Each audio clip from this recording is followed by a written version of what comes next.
Hello there and welcome back to another review. So I've reviewed loads of Kung Fu movies. I've reviewed Shaw Brothers movies, Yuen Siu-tien movies, Jackie Chan movies, Sammo Hung movies. And my goal on this channel is to try and review as many classic great Kung Fu movies as possible. There's so many to get. I mean, there's hundreds and hundreds and hundreds.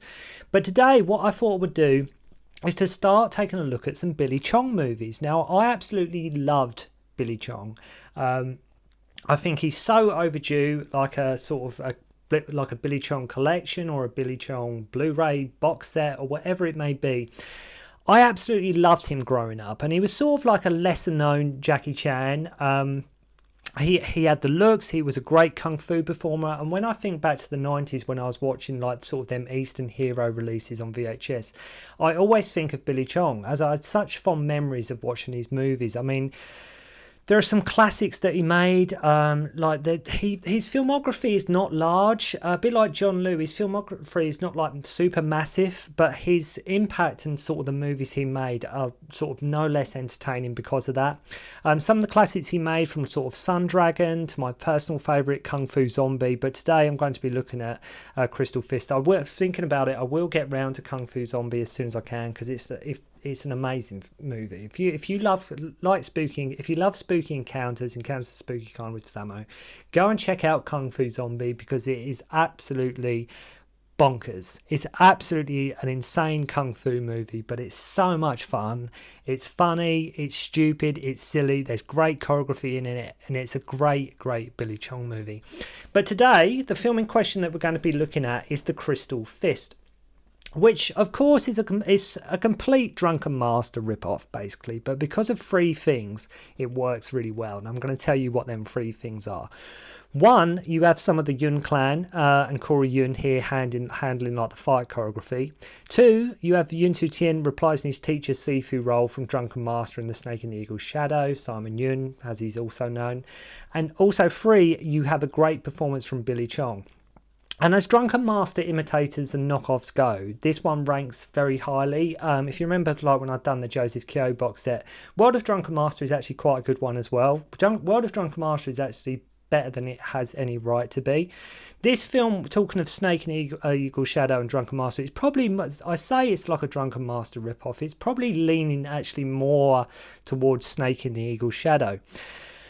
But as imitators and knockoffs go, this one ranks quite up there. So unfortunately, Billy Chong only made a handful of movies, and with him, I always wondered what could have been and what might have been. Unfortunately, times were changing in the early 80s. The likes of Sammo and Jackie were dominating the box office. But when you take into account the amount of Kung Fu stars that were attempted to be launched into the next big thing in the late 70s, it really is a testament to Billy Chong that his films are not only remembered, but fondly remembered as well.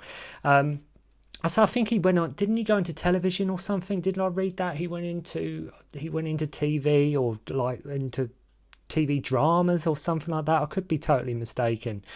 Though the plot in this one is so been done to death, right? Make no mistake, the plot in this, it's been done. We've seen it hundreds, millions of times. It's a cliche. It's as cliched as they come, basically, The Crystal Fist, okay? It really is. The film, much like Drunken Master and Snake and the Eagle Shadow, has a huge entertainment value, and Chong and Simon Yun here have great chemistry, much the same way that him and Jackie did. But Billy Chong, just as well, just like Jackie, has great chemistry with Yuen Siu-tien.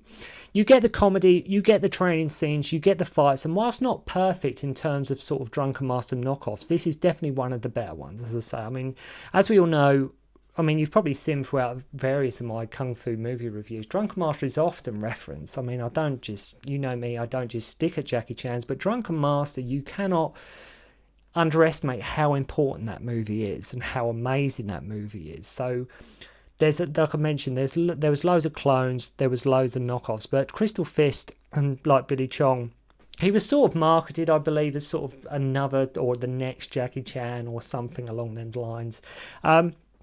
But now Billy Chong, I think he goes by his real name. Is it Willie Dozan? He's known at, and I think he's. When I say TV dramas, I think it's in Indonesia where he's from. I think that's where he is doing the dramas. I really hope one day, as I mentioned, we get a Blu-ray collection of some Billy Chong's work, as they're so richly deserved, like an ultimate edition, a packet, a box set or something like that. Because where their filmography is not that huge. They could easily do a Billy Chong one or a John Liu one. They've done a Joseph Kyo one, Eureka, so it'd be great if they could do some of the other kung fu heroes from back in the day. But the sound say a truly fantastic kung fu star of the late 70s and early 80s. I will try and get through most of his films for you guys, and it's a great pleasure watching these again. I mean, is this film? Again, I'm just going on a whim here. Is this film also known as Jade Claw? Is it? I think it might be known as Jade something or something Claw, but I think it is Jade Claw. I've seen some of the titles for this film. I think but to me, it's always been Crystal Fist. I've always known it as Crystal Fist. And for some reason, there was something about Billy Chong's movies in that they always seem pretty full on. I don't know where, but it seemed in Billy Chong's movies like everything was cranked up a bit. It was quick, it was fast, it's kinetic. And I know I mentioned it, but if you watch Kung Fu Zombie, if you watch that film just for how frantic it is and how kinetic it is and just how much energy Kung Fu Zombie has, especially in terms of the editing, it's a full-blown assault, but it's an amazing one nonetheless. But enough about Kung Fu Zombie. So the film starts and we see a child whose dad gets killed, and then we have Billy doing some amazing moves and a super energetic display of his physical abilities for the opening sequence. And believe you and me, this is such a great Kung Fu star back in the day. Top that off with some of the Yuen Clan on board and you've got a winner. You really have. If you've got even if you've got not all, but even if you've got just some of the team that were involved with sort of any the Yuen Wu Ping vehicles, but as I say, Corey Yuen was involved here as well. So you're in good hands. There's enough people involved in this movie, Billy Chong aside, that make it worth checking out. So Billy Chong applies for a job as assistant kung fu instructor at this school, disguised as an old man. After finding out he has his fate, they agree to take him as a student as long as he doesn't mind doing odd jobs and helps out. We meet Yuen Siu-tien's character, who's he works in this character, instead of liking his wine. Here in this film, he's a guy sort of who likes his snuff. He works in the kitchens. He's sort of the cook of the school. So these two butt heads right away, arguing about who's going to do the heavy stuff. The gimmick here with the two of the main villains that are involved in the movie is that, because like with every kung fu movie, the villains always have to have a gimmick. It could be an eye patch, or it could be the style they do, or it could, no matter what it is, the bad guys usually in kung fu movies, they always have a certain gimmick. So the gimmick here with sort of the two of our main villains here is that one of them is blind and the other one is deaf, which again is a way to add a bit of novelty and something different to the fighters. And let's face it, like I say, most kung fu villains, they always have to have something. So they're using symbols, do it during training, so the blind guy gets some aid. Their master, played by Tiet-wo, who has been in loads of films, he was in Legendary Weapons of China, he was in Project A2. He wants them to find Chang. Okay, so say the plot, when I'm going through this movie, it's by the numbers. It really is by the numbers. I love how they make the teachers in this one, with the Snake and Eagle's shadow. When you look at this, one of the teachers in this, he's so skinny, and it's quite obvious he's a pure clone for sort of the Dean Sheck character. But as I say, he is so skinny, this guy who's sort of playing sort of the Dean Sheck role. He really is super skinny. So Simon and Billy, I call him Simon Yuen Siu-tien, and they keep playing pranks on each other. One even causing Billy to get beaten up by his teachers, the other setting fire to his feet and messing with his snuff. So the usual, just setting fire to somebody's feet, just pranking, just having a laugh. So we learn it was Chang who crippled the blind and deaf guy, and this is when we get a flashback of Yuen Siu-tien, which is quite funny, with some very it's not meant to be funny, I don't think, but he's got some very dodgy makeup on and eyebrows to make him look even younger, sort of penciled in in permanent mark just on his face. And the villain wants the blind and deaf guy to check out every kung fu school. And I have to love how the teacher with a massive beard gets beaten super easily when they're sort of checking out the school, and when they show up, and when Billy can't take them on. At least he does give Billy some props. He does say, well, at least you tried, even though they've all been beaten up. So Yuen Siu-tien, as the cook, says to him, you can't even beat two cripples. He's like, come on. You should be able to. Obviously curious that he has courage, and he's starting to, because like I say, these two were sort of pranking each other, and now he's sort of seeing that he does have courage. He's not scared of people. He will have a go at fighting.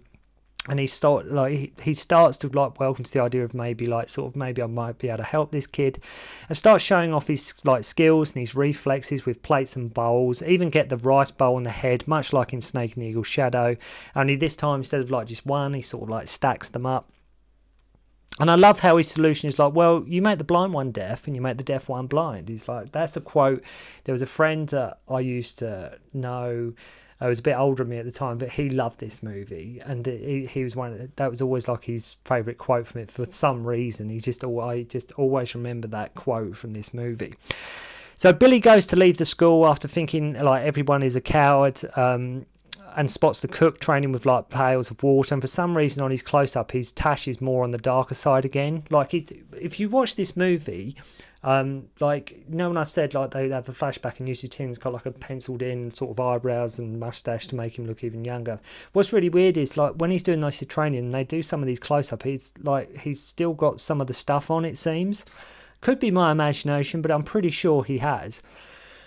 And I'm not sure why he's still working in the kitchen when most of the students have run off at this point anyway. Like, he's meant to be the cook, sort of the chef of the school, and it's like they've all got beaten up anyway, so why is he still sort of working there?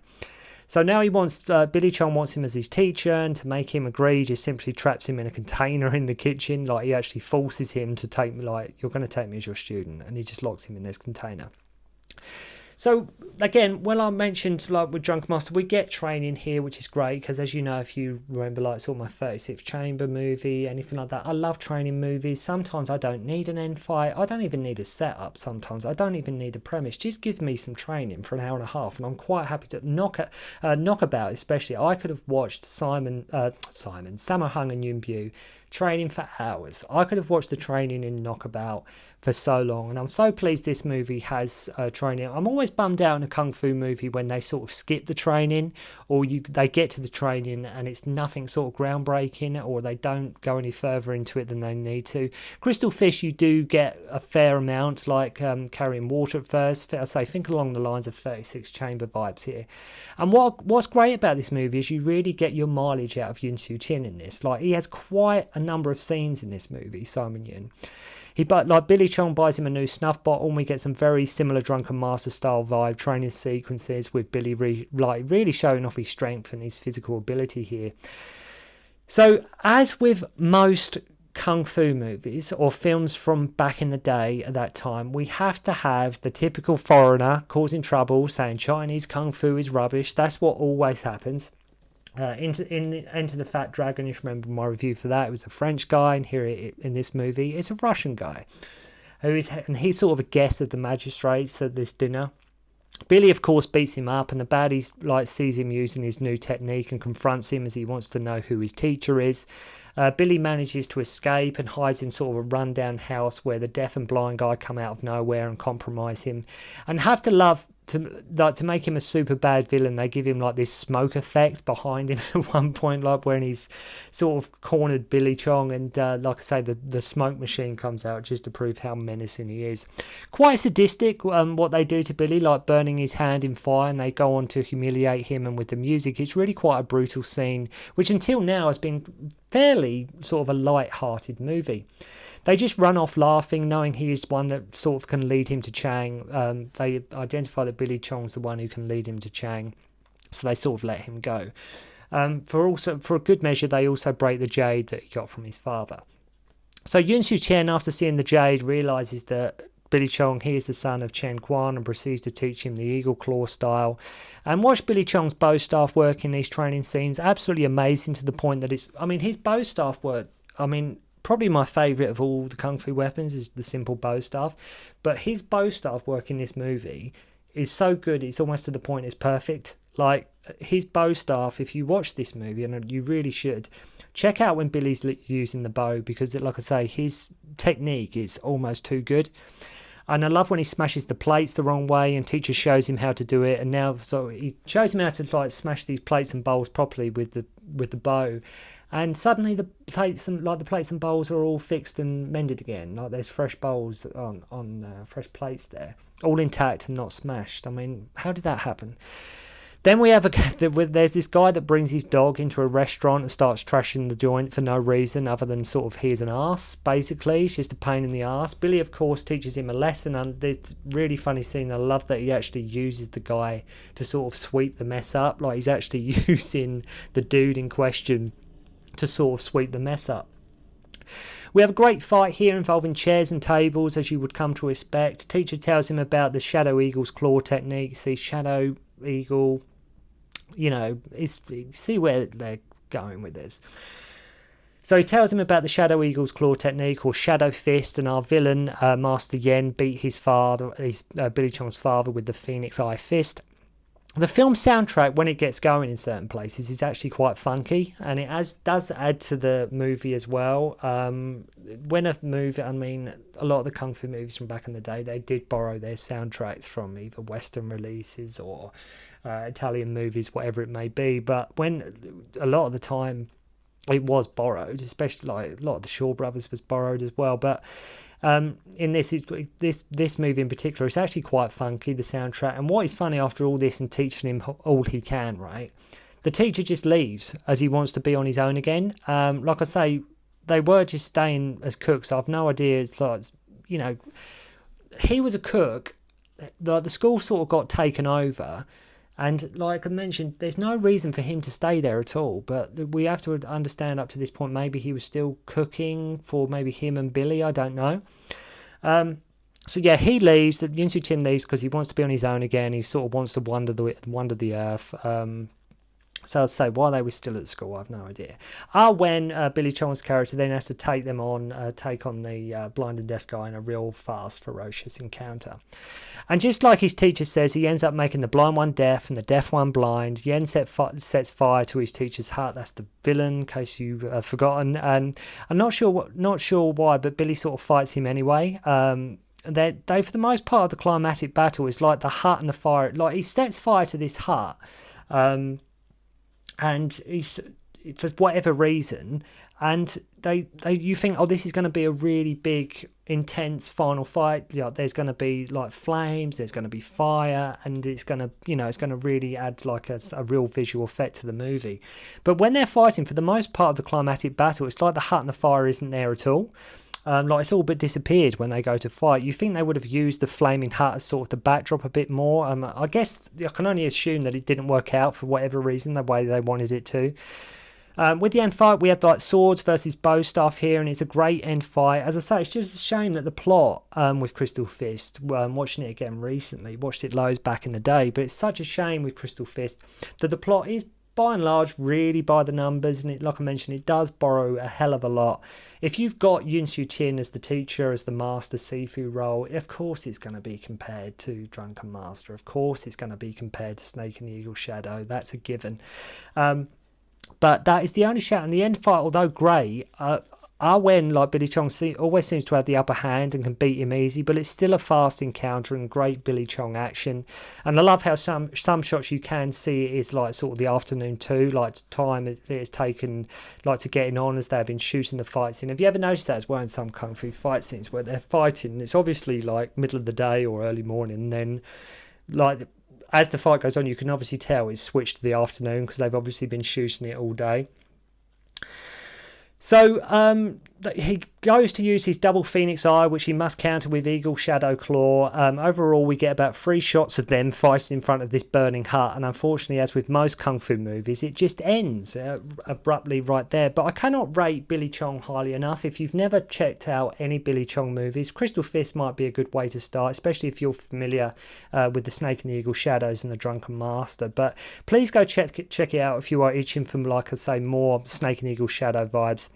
It's a fantastic film, not as classic by any means as sort of the Jackie Chans, sort of the Snakes and the Drunkens, but it's still just as entertaining, and I will get round to reviewing more Billy Chongs. I definitely will get round to reviewing Sun Dragon, and I definitely will get round to reviewing Kung Fu Zombie. So make sure to go and check out some Billy Chong. So thank you very much indeed for watching. Hope you enjoyed the review, and I'll see you again soon. Don't concentrate on the finger or you will miss all that heavenly glory.